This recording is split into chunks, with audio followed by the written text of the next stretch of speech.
السلام علیکم ورحمۃ اللہ وبرکاتہ حامد و مسلین اما بعد قال نبینا المصطفیٰ صلوات اللہ وسلم علیہ انما الاعمال بالنیات۔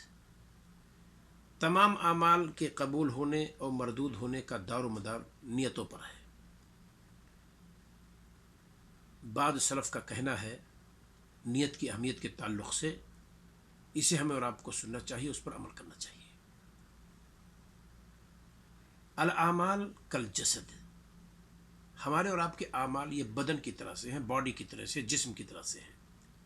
والنیت روح، اور بدن کے اندر روح کی جو حیثیت ہے وہ نیت ہے۔ اعمال یہ بدن ہے اور نیت روح ہے۔ لا فائدۃ للبدن ای للجسم اذا لم يكن فيه روح، اس بدن کا کوئی فائدہ نہیں جس بدن میں روح نہ ہو۔ کیا مطلب؟ جس عمل میں نیت درست نہ ہو اس عمل کا کوئی فائدہ نہیں، اللہ تعالیٰ کے دربار میں وہ قابل قبول نہیں ہوگا۔ لہذا میرے پیاروں، میرے بزرگوں، میری مائیں اور بہنیں،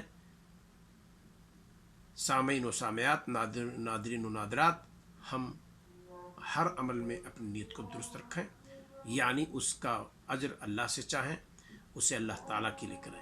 کوئی مذمت کرے تو اس عمل کو چھوڑیں نہ، کوئی تعریف کرے تو تعریف کی وجہ سے اس کو بڑھائیں نہ۔ السلام علیکم ورحمۃ اللہ وبرکاتہ۔